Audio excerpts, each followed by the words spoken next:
ബിസ്മില്ലാഹിർ റഹ്മാനിർ റഹീം. വസ്സലാത്തു വസ്സലാമു അലാ റസൂലിൽ അമീൻ വഅലാ ആലിഹി വസഹ്ബിഹി അജ്മഈൻ. അമ്മാ ബഅദ്. റമളാനിലെ പോരാട്ടങ്ങളുടെ ചരിത്രം എന്നതാണ് നമ്മൾ സംസാരിക്കുന്ന വിഷയം. റമളാൻ എന്ന് പറയുന്നത് സാധാരണ നമുക്കറിയാവുന്നത് പോലെ അല്ലാഹു സുബ്ഹാനഹു തആലയിലേക്ക് കൂടുതൽ അടുക്കുക എന്ന ഉദ്ദേശത്തോടു കൂടി, ലഅല്ലക്കും തത്തഖൂൻ എന്ന ഉദ്ദേശത്തോടു കൂടി അല്ലാഹു സുബ്ഹാനഹു തആല നമുക്ക് നൽകി അനുഗ്രഹിച്ച മാസമാണ്. ഷഹ്റു റമളാൻ അല്ലദീ ഉൻസില ഫീഹിൽ ഖുർആൻ എന്ന ആയത്തും ഇന്നാ അൻസൽനാഹു ഫീ ലൈലത്തുൽ ഖദ്ർ എന്നുള്ള ആയത്തുകളെല്ലാം റമളാനുമായി ബന്ധപ്പെട്ട് ഏറ്റവും കൂടുതൽ ചർച്ച ചെയ്യുന്ന ആയത്തുകളും സംഭവങ്ങളുമാണ്. സ്വാഭാവികമായും മുസ്ലിം സമൂഹത്തിന്റെ ജീവിതത്തെ മുഴുവനായും സ്വാധീനിച്ച മാസമെന്ന നിലയിൽ ഈ മാസത്തിൽ നടന്ന സംഭവങ്ങളെ, പ്രത്യേകിച്ച് ഇസ്ലാമിന്റെ മുസ്ലിങ്ങളുടെയും അതിജീവനത്തിന് വേണ്ടി നടന്ന പോരാട്ടങ്ങളും അല്ലെങ്കിൽ മുസ്ലിം ഭരണകൂടങ്ങളുടെ വ്യാപനത്തിനും വേണ്ടി നടന്ന യുദ്ധങ്ങളും, അതല്ല തന്നെ മുസ്ലിങ്ങൾക്കെതിരെ നടന്ന ആക്രമണ മർദ്ദന ചരിത്രവുമെല്ലാം ഈ ഒരു റമളാനിൽ ഒരുപാട് നമുക്ക് കാണുവാൻ കഴിയുന്ന കാര്യമാണ്. അതുപോലെ തന്നെ ഇസ്ലാമിക ലോകത്ത് ഒരുപാട് സ്വാധീനം ചെലുത്തിയ, പ്രത്യേകിച്ച് വ്യക്തിപരമായി തന്നെ ഇസ്ലാമിന്റെ വളർച്ചയിൽ, വൈജ്ഞാനികമായ വളർച്ചയിൽ, ഇസ്ലാമിന്റെ മുസ്ലിങ്ങളുടെ തന്നെ സാംസ്കാരികമായ വളർച്ചയിൽ, അവരുടെ ആധ്യാത്മികമായ തന്നെ വളർച്ചയിലും ഒരുപാട് നേതൃത്വം നൽകിയ നിരവധി പണ്ഡിതന്മാരും നിരവധി പ്രമുഖരും ജനിച്ചത് ഈ മാസത്തിലാണ്. അങ്ങനെ ഒരുപാട് സംഭവങ്ങൾ നിറഞ്ഞ ഒരു മാസമാണ് റമളാൻ.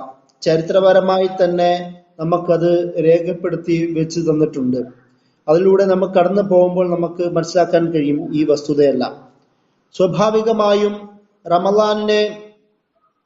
റമളാനിനെ കുറിച്ചിട്ടുള്ള ചർച്ചകൾ തുടങ്ങുമ്പോൾ ഒന്നാമത്തെ ദിവസം തന്നെ ഒരുപക്ഷെ ഇസ്ലാമിക ചരിത്രത്തിൽ ഒരുപാട് സ്വാധീനം ചെലുത്തിയ, അതുപോലെ തന്നെ 1078 ജനിക്കുകയും 1166 മരണമടയുകയും ചെയ്ത ഇസ്ലാമിക ചരിത്രത്തിലെ ഈ സുപ്രധാനമായ ഒരു വ്യക്തിത്വമാണ് അബ്ദുൽ ഖാദർ ജീലാനി, അല്ലെങ്കിൽ ഷെയ്ഖ് മുഹീദ്ദീൻ എന്ന് നമ്മളെല്ലാം വിളിക്കുന്ന അദ്ദേഹത്തിന്റെ ജനനം റമളാൻ മാസം 1-ാം തീയതിയാണ്. ഇത് ഒരുപക്ഷെ പോരാട്ടങ്ങളെ കുറിച്ചുള്ള ചരിത്രം പറയുന്ന ഈ ക്ലാസ്സിൽ അബ്ദുൽ ഖാദർ ജീലാനി റഹിമഹുള്ളയുടെ അനുസ്മരണം എന്തിനാണ് എന്ന് വെച്ചാൽ, സ്വാഭാവികമായും അദ്ദേഹത്തിന്റെ പ്രവർത്തനങ്ങളിലൂടെ ലോക ഇസ്ലാമിക ചലനങ്ങളിൽ, അതുപോലെ തന്നെ ഇസ്ലാമിക വൈജ്ഞാനിക വ്യവഹാരങ്ങളിൽ മുസ്ലിം മൊബിലിറ്റിയുടെ, മുസ്ലിം ചലനാത്മകതയെ നിയന്ത്രിക്കുന്നതിൽ അബ്ദുൽ ഖാദർ ജീലാനിക്ക് അനിഷേധ്യമായ പങ്കുണ്ട് എന്നതുകൊണ്ടാണ്. അതുകൊണ്ട് തന്നെയാണ് അബ്ദുൽ ഖാദർ ജീലാനി റഹിമഹുള്ളയുടെ പേരിലേക്കാണ് ലോകത്തെ ഒട്ടുമിക്ക സൂഫി പ്രസ്ഥാനങ്ങളും കണക്ട് ചെയ്യപ്പെടുന്നത്. അവരുടെ പ്രവർത്തനങ്ങളെല്ലാം, അതുപോലെ തന്നെ അവരുടെ ഷെയ്ഖുമാർ, അവരുടെ മാസ്റ്റേഴ്സുമെല്ലാം അബ്ദുൽ ഖാദർ ജീലാനിയുടെ ജീവിതത്തിലേക്കും അദ്ദേഹത്തിന്റെ ശിഷ്യത്വത്തിലേക്കുമാണ് അവർ തങ്ങളുടെ ജീവിതത്തെ കണക്ട് ചെയ്യുന്നത്.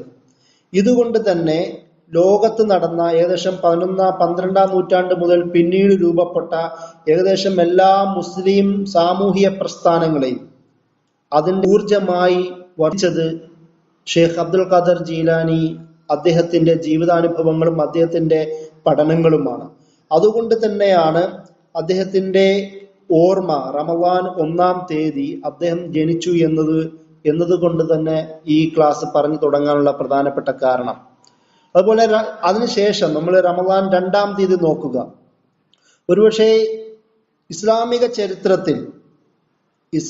ചരിത്രത്തിൽ സ്പെയിൻ ഒരുപാട് കാലം ഇസ്ലാമിക ചരിത്രത്തിൽ വലിയ സുപ്രധാനമായ പങ്ക് വഹിച്ച ഒരു പ്രദേശമാണ്. നമ്മൾ ഈ റമളാനിന്റെ കാലത്ത് തന്നെയും റമദാൻ 25-ാം തീയതി താരിഖ് ഇബ്നു സിയാദ് അടക്കമുള്ള അദ്ദേഹത്തിന്റെ നേതൃത്വത്തിൽ ഒരു വൻ സൈന്യം സ്പെയിൻ ഭാഗത്തേക്ക് വരികയും അവിടെ കീഴടക്കുകയും ചെയ്യുന്ന ചരിത്രം നമുക്കറിയാം. ആ ചരിത്രത്തിന് അവിടെ മുതൽ പിന്നീട് 1492 വരെയുള്ള കാലഘട്ടം, അതുവരെ മുസ്ലിങ്ങൾ നിരവധി കാലങ്ങളായി ഭരിച്ച പ്രദേശമാണ് സ്പെയിൻ. ഒരുപാട് ചെറുതും വലുതുമായ മുസ്ലിം ഭരണകൂടങ്ങൾ അവിടെ ഭരിച്ചിട്ടുണ്ട്. അതിൽ ഏറ്റവും ദുർബലമായ ഒരു പശ്ചാത്തലത്തിൽ ബാറ്റിൽ ഓഫ് തൂഴ്സ് എന്നറിയപ്പെടുന്ന ഒരു യുദ്ധം അവിടെ നടക്കുന്നുണ്ടായിരുന്നു. അത് റമദാൻ 2-ാം തീയതിയാണ് നടക്കുന്നത്. അന്ന് അവിടെ ഉണ്ടായിരുന്ന സ്പെയിനിലെ ഗവർണറായിരുന്ന അബ്ദുറഹ്മാൻ അൽ ഗദ്ദാഫിയെ ഫ്രഞ്ച് ഭരണകൂടവും അതുപോലെ ബുർഗുന്ദിയാൻ സൈന്യവും ചേർന്നുകൊണ്ട്, ഫ്രാങ്കിഷ് സൈന്യവും ബുർഗുന്ദിയാൻ സൈന്യവും ചേർന്നുകൊണ്ട് പരാജയപ്പെടുത്തുന്ന, സ്പെയിനിന്റെ മുസ്ലിം ആധിപത്യത്തെ ഇല്ലാതാക്കാൻ കാരണമാവുന്ന സംഭവം ഉണ്ടാവുന്നത് റമദാൻ 2-ാം തീയതിയാണ്. ഈ ഒരു സംഭവം, അതായത് ഞാൻ ഇത് പറഞ്ഞു വരുന്നത് ചരിത്രത്തിലെ വിവിധ ഘട്ടങ്ങളിലെ സമയങ്ങൾ റമദാനിന്റെ ഒരു ഓർഡർ ക്രമത്തിലാണ് പറയുന്നത്. അതുപോലെ തന്നെ റമദാൻ 3-ാം തീയതി സംഭവിച്ചത് ഒരുപക്ഷെ ഇസ്ലാമിക ലോകത്ത് തന്നെ ഫിത്ന എന്ന് പേര് വിളിക്കപ്പെട്ട ആദ്യത്തെ 1-2 ഫിത്നകൾ കൂടുതൽ ശക്തമായിരുന്ന കാലഘട്ടമാണ് അലി റളിയല്ലാഹു അൻഹുവിന്റെ ഭരണകാലഘട്ടം, അദ്ദേഹത്തിന്റെ ഖിലാഫത്തിന്റെ കാലഘട്ടം.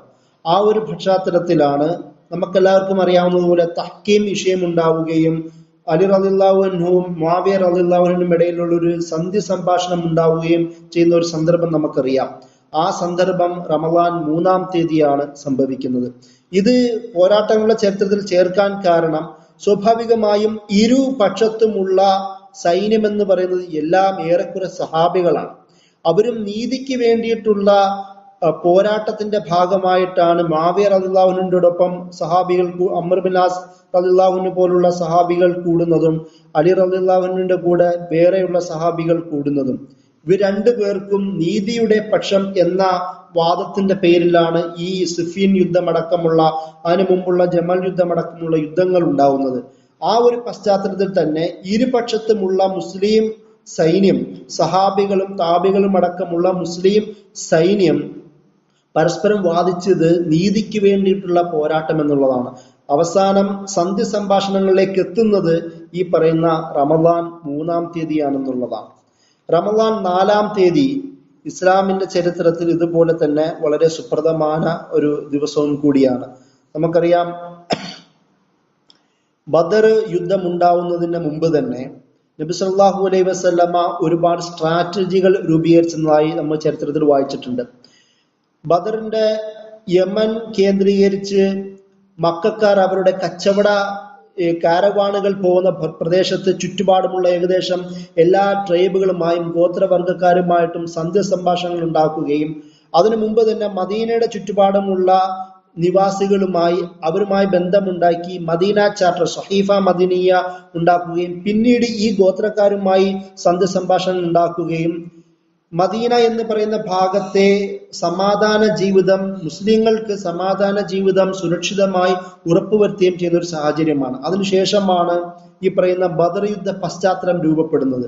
ആ പശ്ചാത്തലത്തിന്റെ ഭാഗമായി ഖുറേഷികൾ പലപ്പോഴും ചെറു സംഘങ്ങളായി നബി സല്ലല്ലാഹു അലൈഹി വസല്ലമയുടെ സഖ്യ കക്ഷികളായ പല ഗോത്രങ്ങളെയും അറ്റാക്ക് ചെയ്യുന്ന, റെയ്ഡ് ചെയ്യുന്ന പശ്ചാത്തലം ഉണ്ടായിരുന്നു.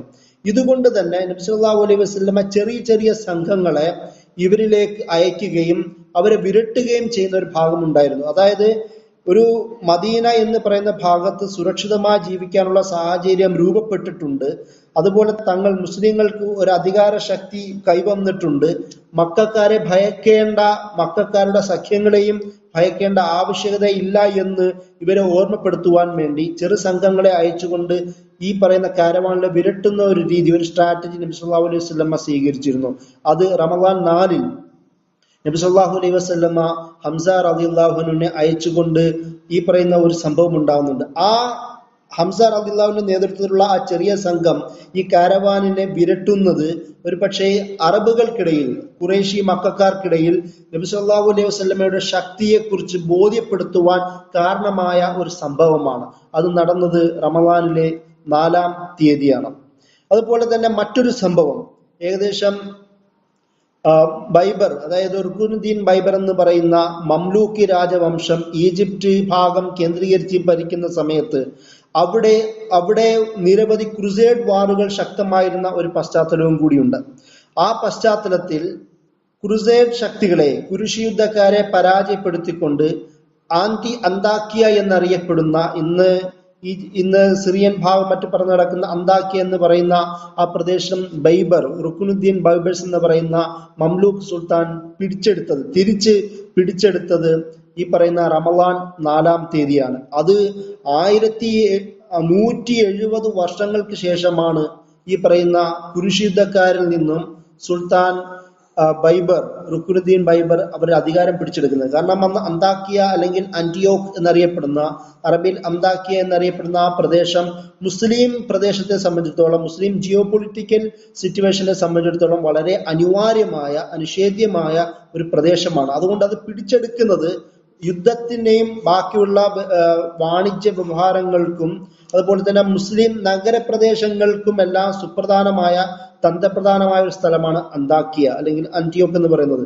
അത് പിടിച്ചെടുക്കേണ്ടത് അനിവാര്യമായിരുന്നു. അതുകൊണ്ടാണ് 170 വർഷങ്ങൾക്ക് ശേഷം നിരന്തരമായ പോരാട്ടങ്ങൾക്ക് ശേഷം ഈ റമളാൻ 4-ാം തീയതിയാണ് സുൽത്താൻ ബൈബേഴ്സ് എന്ന് പറയുന്ന, റുക്നുദ്ദീൻ ബൈബേഴ്സ് എന്ന് പറയുന്ന മംലൂക്ക് സുൽത്താൻ ഈ പറയുന്ന അന്താക്കിയ പിടിച്ചെടുക്കുന്നത്.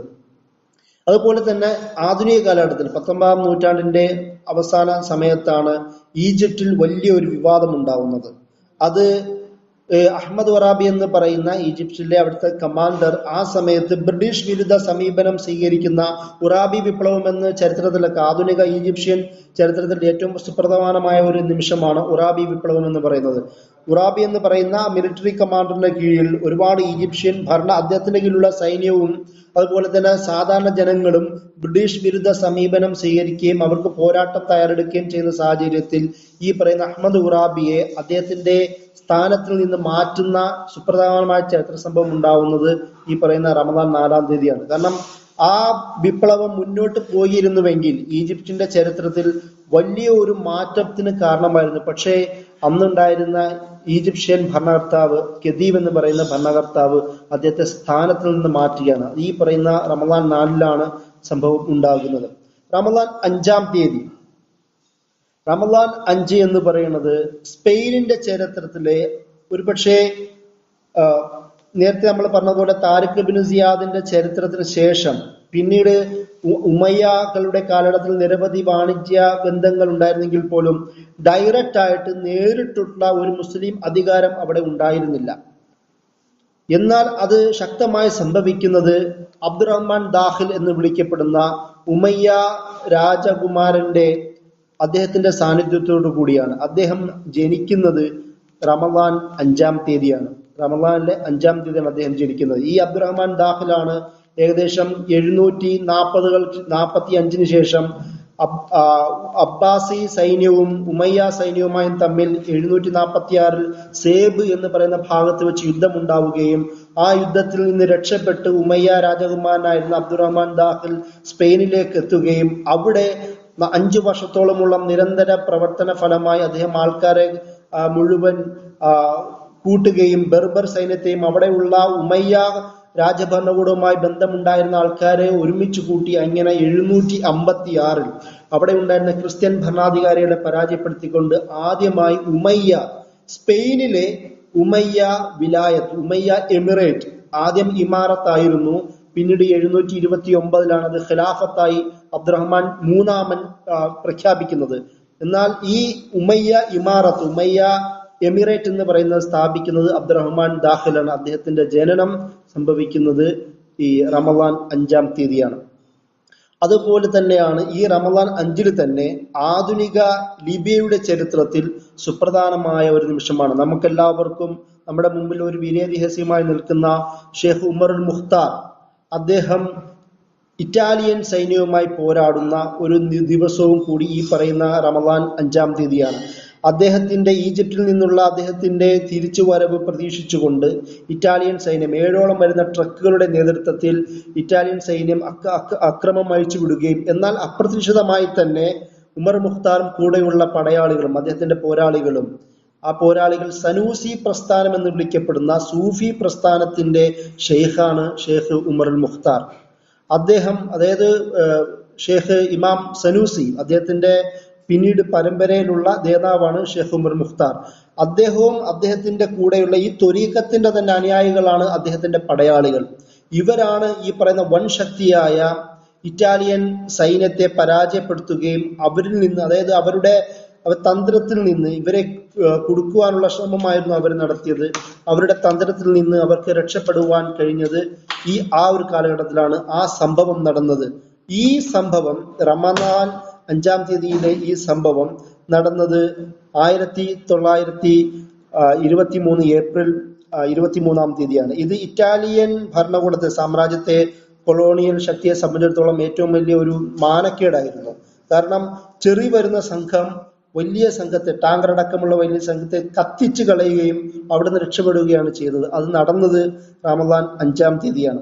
അതുപോലെ തന്നെ ഫലസ്തീന്റെ ചരിത്രത്തിൽ ഏറ്റവും കൂടുതൽ ദുഃഖം ഉണ്ടാക്കിയ, ഒരുപാട് കൂട്ടക്കൊലകൾക്ക് കാരണമായ ഒരു ദിവസവും കൂടി നടന്നത് ഈ റമദാൻ 5-ാം തീയതിയാണ്.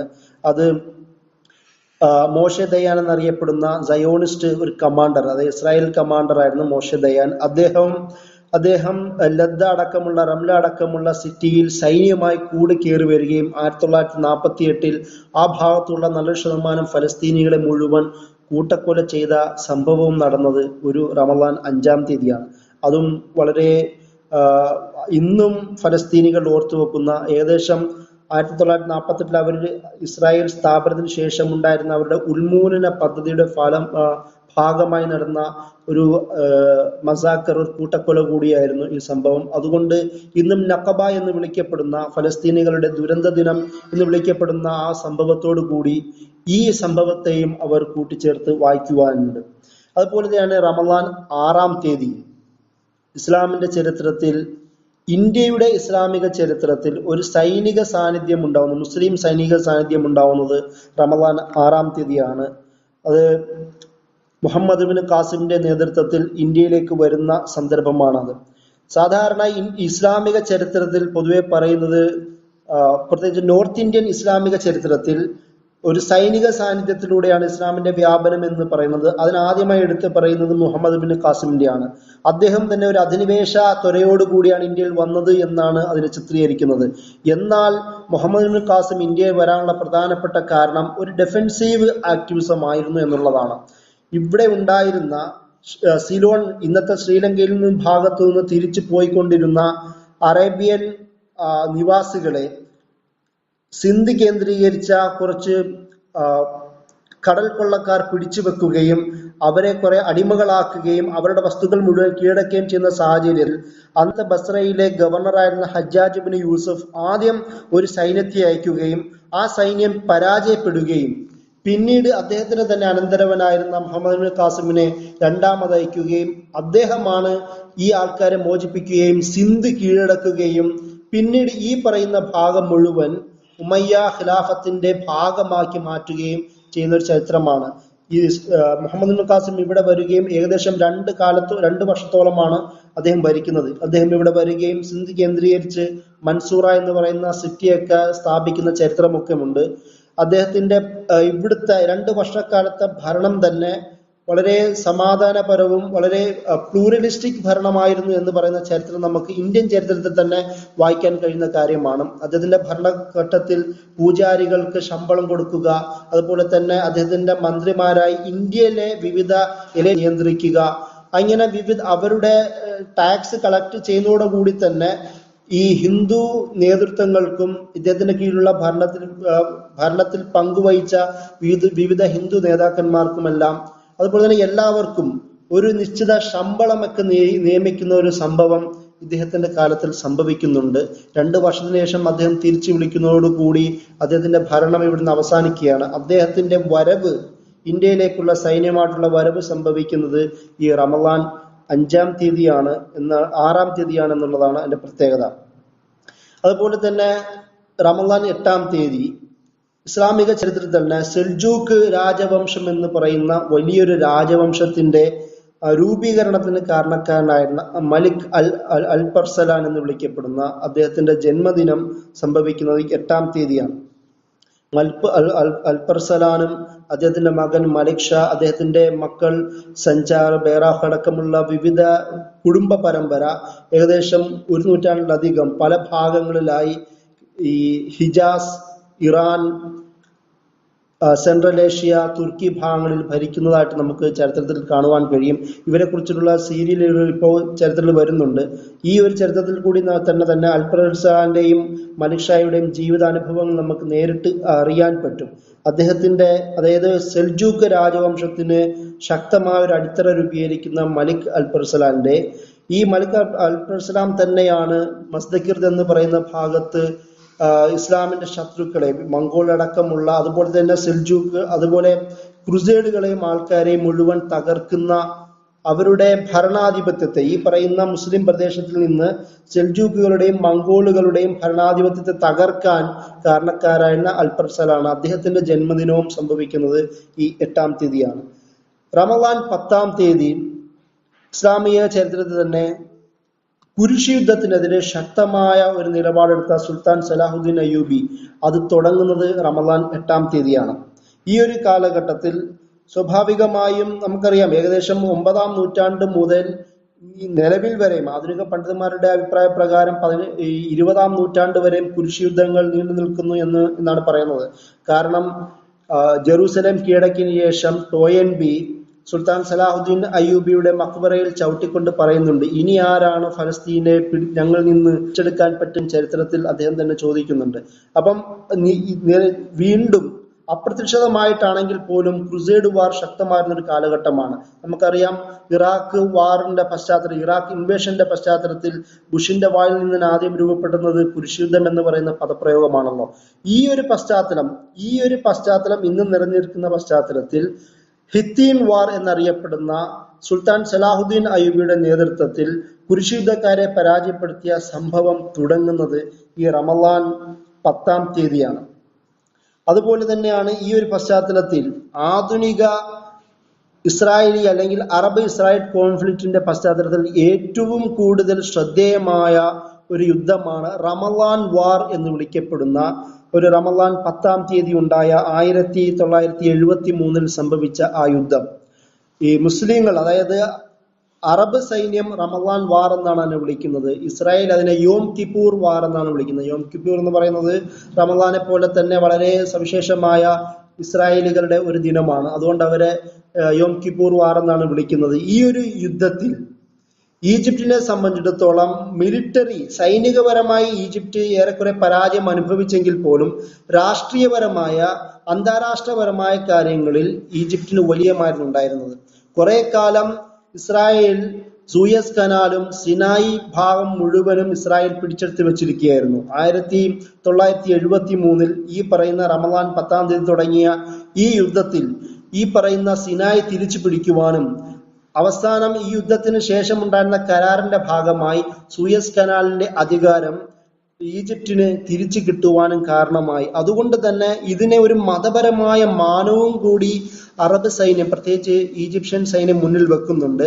ഇത് അൻവർ സാദാത്തിന്റെ കാലത്താണ് നടന്നത്. അൻവർ സാദാത്ത് സ്വാഭാവികമായും സോഷ്യലിസ്റ്റ് ഒരു ആശയമുള്ള ഒരാളായിരുന്നെങ്കിൽ പോലും റമദാനിൽ നടന്ന ഈ മാസം എന്ന നിലയിൽ അറബുകൾക്കിടയിലും ഈജിപ്ഷ്യൻ സൊസൈറ്റിക്കിടയിലും നല്ലൊരു മതകീയ മാനമായത്, പ്രത്യേകിച്ച് യോക്കെതിരെയുള്ള യുദ്ധം എന്നതുകൊണ്ട് തന്നെ ഇതിനൊരു മതകീയ മാനമുണ്ടായി. ഇത് സംഭവിച്ചത് റമദാനിലെ 10-ാം തീയതിയാണ്. അതുപോലെ തന്നെ റമദാൻ 12 നമുക്കറിയാം, നബി സല്ലല്ലാഹു അലൈഹി വസല്ലമ മദീനയിലേക്ക് എത്തുകയും അവിടെ ആദ്യം മസ്ജിദ് നബവി നിർമ്മിക്കുകയും പിന്നീട് സഹീഫ മദനി എന്നറിയപ്പെടുന്ന മദീന ചാർട്ടർ, അവിടുത്തെ ജൂസ്, ക്രിസ്ത്യൻ, മജൂസികളുമായി ചേർന്നുകൊണ്ട് മദീന ചാർട്ടർ രൂപീകരിക്കുകയൊക്കെ ചെയ്ത ചരിത്രം നമുക്കറിയാം. അതേ പശ്ചാത്തലത്തിൽ തന്നെയാണ് നബി സല്ലല്ലാഹു അലൈഹി വസല്ലമ അൻസാരി മുഹാജിറുകളുമായിട്ട് ബന്ധപ്പെട്ട ആ ഒരു ആശയബന്ധം, ആശയപരമായ സാഹോദര്യ ബന്ധം രൂപപ്പെടുത്തുന്നത് ഈ റമദാൻ മാസത്തിലാണ്. അത് സംഭവിക്കുന്നത് റമദാൻ 12-ലാണ് എന്നാണ് ചരിത്രം നമ്മെ പഠിപ്പിക്കുന്നത്. ഇതുപോലെ തന്നെ മറ്റൊരു സംഭവം റമദാൻ 12-ൽ നടന്നത് ഉമർ റളിയല്ലാഹുവിന്റെ കാലത്തിൽ ബാറ്റിൽ ഓഫ് ബുവൈബ് എന്നറിയപ്പെടുന്ന ബാറ്റിൽ ഓഫ് ഡോർ യുദ്ധമാണ്. അതായത് അൽ മുസന്നബിൻ ഹാരിസയുടെ നേതൃത്വത്തിൽ ഉമർ റളിയല്ലാഹു അൻഹു ആദ്യം ബൈസാന്റിയൻ ഇവരുടെ ബൈസാന്റിയൻ ഭരണകൂടത്തിനെതിരെ ഒരു സൈന്യത്തെ അയക്കുകയും പിന്നീട് വീണ്ടും ആവശ്യമാണെന്ന് അദ്ദേഹം വിളിച്ചു പറയുകയും വീണ്ടും ഒരു 4000 സൈന്യത്തെ അയക്കുക. അങ്ങനെ 8000 സൈന്യമാണ് ഇവരുടെ കയ്യിൽ മുസ്ലിങ്ങൾ ഉണ്ടായിരുന്നത്. എന്നാൽ ചരിത്രം പറയുന്നത് ശത്രുക്കളുടെ കയ്യിൽ ഉണ്ടായിരുന്നത് ഏകദേശം 50,000-ത്തിലധികം 60,000 അല്ലെങ്കിൽ 70,000-ത്തോളം വരുന്ന സൈന്യമാണ് ശത്രുക്കളായിട്ടുണ്ടായിരുന്നത് എന്നാണ് പറയുന്നത്. അതുകൊണ്ട് തന്നെ ഇത്രയും വലിയ സൈന്യത്തെ നേരിടുവാൻ വേണ്ടി മുസന്ന ഈ സൈന്യത്തെ ശത്രു സൈന്യത്തെ രണ്ടായി തരംതിരിക്കുന്ന തരത്തിൽ, രണ്ടായി വിഘടിപ്പിക്കുക എന്നുള്ള തരത്തിൽ തന്ത്രം രൂപീകരിക്കുകയും അവരെ പുറകിൽ നിന്ന് അറ്റാക്ക് ചെയ്യുകയും ആ യുദ്ധത്തിൽ ജരീർ ഇബിൻ അബ്ദുല്ല എന്ന് പറയുന്ന മറ്റൊരു പ്രധാനപ്പെട്ട സൈനിക കമാൻഡർ, മുസ്ലിം സൈനിക കമാൻഡർ ഈ പറയുന്ന സൈന്യത്തെ, ശത്രു സൈന്യത്തിന്റെ മെഹ്റാൻ ഇബിൻ ബദ്ദാൻ എന്ന് പറയുന്ന മിലിറ്ററി നേതാവിനെ കൊല്ലുകയും ചെയ്യുന്നതോടുകൂടി ഇവരുടെ ഈ പറയുന്ന സൈന്യത്തിൽ കൂടുതൽ അങ്കലാപ്പുണ്ടാവുകയും അവരുടെ ഊർജം നഷ്ടപ്പെടുകയും പിന്തിരിഞ്ഞ് ഓടുവാൻ കാരണമാവുകയും ചെയ്യുന്ന ഒരു പശ്ചാത്തലമുണ്ട്. ഓടുന്നതിനിടയിൽ ഒരുപാട് പേരെ മുസ്ലിങ്ങൾ വധിക്കുന്നു എന്നുള്ളതാണ്. 8000 വരുന്ന മുസ്ലിങ്ങൾ 60,000 70,000 വരുന്ന ശത്രുവിനോട് ഏറ്റുമുട്ടിയ സംഭവമാണ് ഈ പറയുന്ന ബാറ്റിൽ ഓഫ് ബുവൈബ്. അതിൽ ചരിത്രം പറയുന്നത് 50,000 വരുന്ന ശത്രുക്കൾ അടക്കം എന്നുവെച്ചാൽ ഭൂരിപക്ഷവും ഈ പറയുന്ന ശത്രുക്കൾ പടയാളികൾ കൊല്ലപ്പെട്ടു എന്നാണ് ഈ സംഭവത്തോട് ചേർത്ത് പറയുന്നത്. അതുപോലെ തന്നെ റമദാൻ 13 ഹിജറ 15-ാം വർഷം ഉമർ റളിയല്ലാഹു അൻഹു ഫലസ്തീനിൽ എത്തിച്ചേരുന്നത് റമദാൻ ഹിജറ 15 റമദാൻ 13-നാണ്. അതായത് നമുക്കറിയാം ഫതഹഹ ഉമർ ഹററഹ സലാഹുദ്ദീൻ ഫമല്ലഹൽ ആൻ എന്നറിയപ്പെടുന്ന ഏറ്റവും പ്രധാനപ്പെട്ട ഒരു അറബ് സ്ലോഗനാണ്.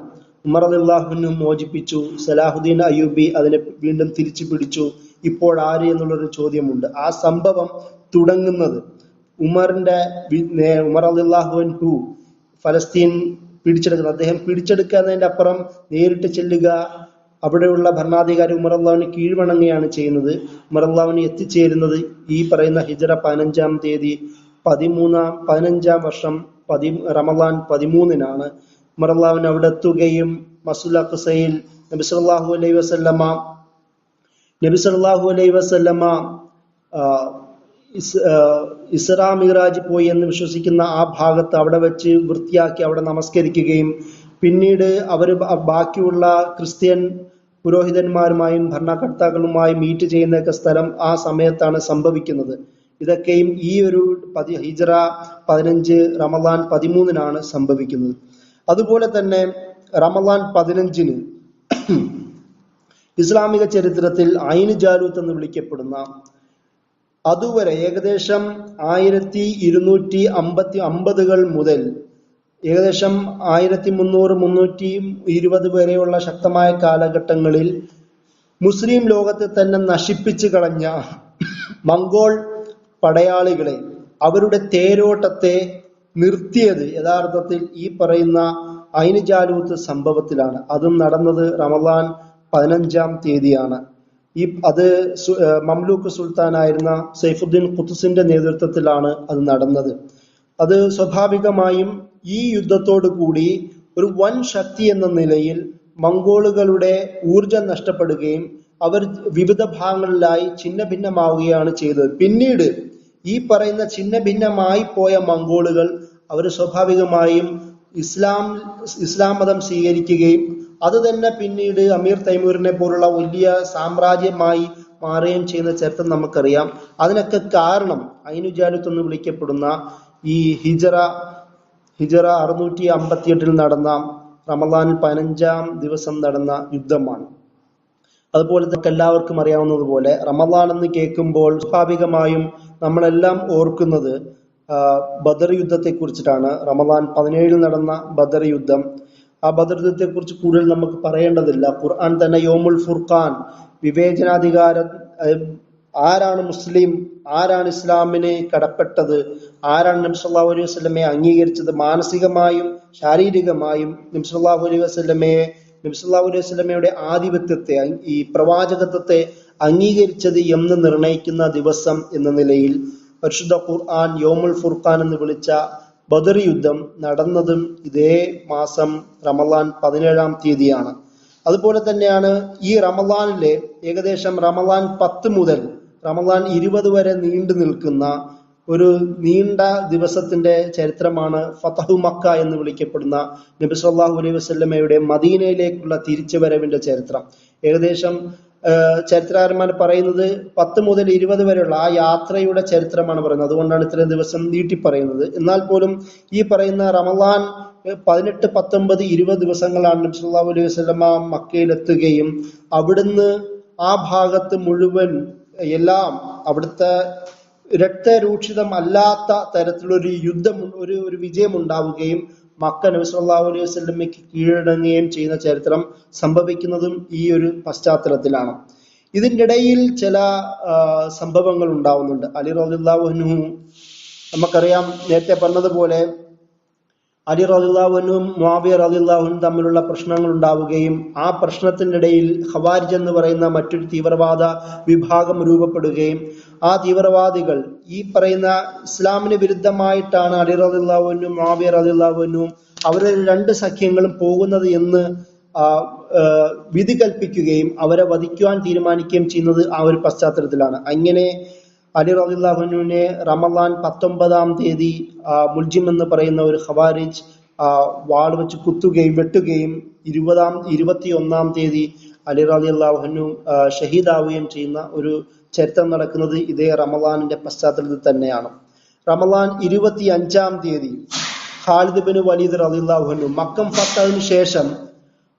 ഫത്തഹിന് ശേഷം ഖാലിദ് ബിൻ വലീദ് റളിയല്ലാഹു അൻഹു അദ്ദേഹമാണ് ഒരുപക്ഷെ ഇസ്ലാം സ്വീകരിക്കുന്നതിന് മുമ്പ് വരെ അദ്ദേഹം തന്നെ ആരാധിച്ചിരുന്ന ഉസ്സ എന്ന് വിളിക്കപ്പെടുന്ന അറേബ്യയിലെ ഏറ്റവും വലിയ വിഗ്രഹത്തെ തച്ചുടച്ചത്, സ്വന്തം കൈകൊണ്ട് തന്നെ തച്ചുടച്ചത് ഖാലിദ് ബിൻ വലീദ് റളിയല്ലാഹു അൻഹു ആണ്. അത് നടന്നത് ഈ പറയുന്ന റമളാൻ 25-ാം തീയതിയാണ്.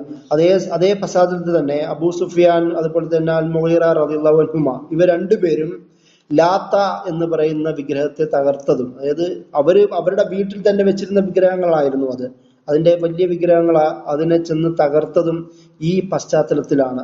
റമളാൻ 25-ാം ദിവസങ്ങളും അതിനുശേഷമുള്ള സംഭവങ്ങളിലുമായിട്ടാണ് ചരിത്രം രേഖപ്പെടുത്തുന്നത്.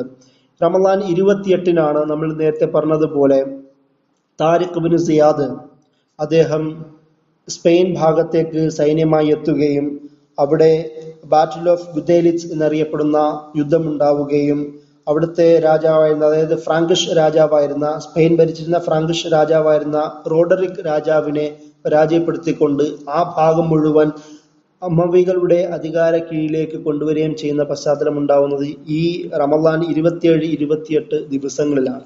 ഇങ്ങനെ ഡേറ്റുകൾ തന്നെ വ്യക്തമായിരുന്ന ഈ ദിവസങ്ങളുണ്ട്. അതല്ല തന്നെ ഇസ്ലാമിക ചരിത്രത്തിൽ റമളാൻ പൊതുവെ നടന്ന സംഭവം നമുക്കറിയാം. ഖുർആനിന്റെ അവതരണം,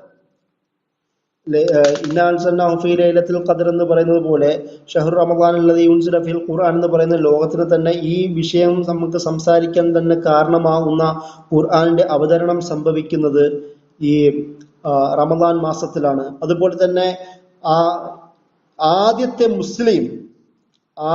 സല്ലല്ലാഹു അലൈഹി വസല്ലമയെ ആദ്യം അംഗീകരിക്കുന്ന വിശ്വസിക്കുന്ന ആദ്യത്തെ മുസ്ലിം ഒരു വനിതയാണ്, അത് ഖദീജ റളിയല്ലാഹു അൻഹയാണ്.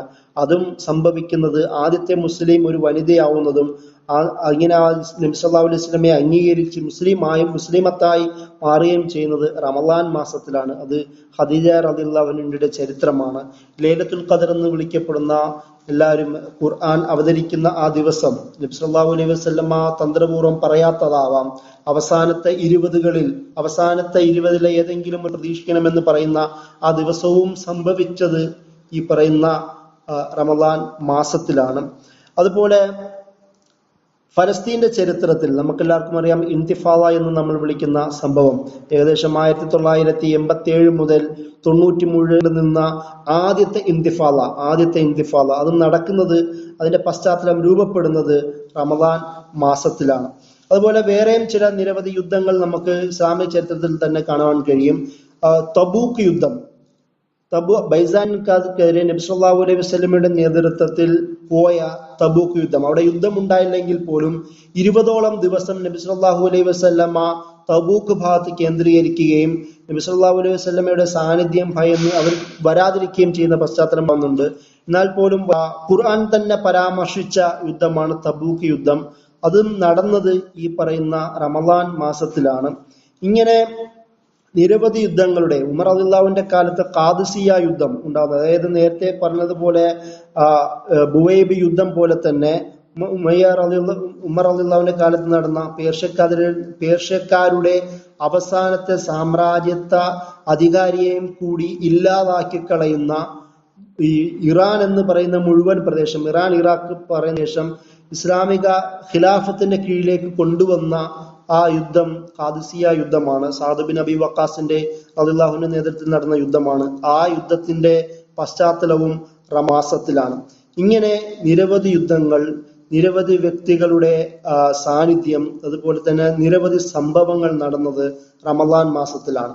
ഇതിന്റെയൊക്കെ ഒരു പ്രാധാന്യം എന്ന് വെച്ചാൽ ഇസ്ലാമിന്റെ വ്യാപനത്തെ, ഇസ്ലാമിന്റെ ഭൗമരാഷ്ട്രീയവുമായി ബന്ധപ്പെട്ട, ജിയോ പൊളിറ്റിക്കലുമായി ബന്ധപ്പെട്ട വിഷയത്തെ, ഇസ്ലാമിന്റെ അതുപോലെ അധികാര വ്യാപനത്തെ, അതുപോലെ തന്നെ മുസ്ലിങ്ങൾക്ക് ഏറ്റ ഒരുപാട് ദുരന്തങ്ങളുടെ ചരിത്രത്തെ എല്ലാം നടന്നത് പലതും ഈ റമദാൻ മാസത്തിലാണ് എന്നുള്ളത് ആകസ്മികമാണ്. ഇങ്ങനെ നിരവധി ചരിത്രങ്ങളുടെ ഓർമ്മയുള്ള റമദാൻ മാസത്തിലൂടെയാണ് നമ്മൾ ഇപ്പോൾ പോകുന്നത്. സ്വാഭാവികമായും റമദാനിന്റെ ഓരോ ദിവസവും അതിന്റെ പ്രാധാന്യമുണ്ട്, അതിന്റെ ആത്മീയമായ പ്രാധാന്യമുണ്ട്. എന്നോടൊപ്പം തന്നെ റമദാനിൽ നടന്ന സംഭവങ്ങളുടെയും റമദാനിൽ ഉണ്ടായ ജനിച്ച, മരിച്ച, അതുപോലെ തന്നെ റമദാനിൽ ശക്തമായ സ്വാധീനം ചെലുത്തിയ ആൾക്കാരുടെ ഓർമ്മകളും ഉണ്ടാവുന്നതും അതിനെക്കുറിച്ചുള്ള ഒരു ധാരണ രൂപപ്പെടുത്തുന്നതും വളരെ നല്ലതാണ് എന്ന് പറഞ്ഞുകൊണ്ട് ഞാൻ അവസാനിപ്പിക്കുന്നു. വാഖിർ ദഅവാന അൽഹംദുലില്ലാഹി റബ്ബിൽ ആലമീൻ. അസ്സലാമു അലൈക്കും.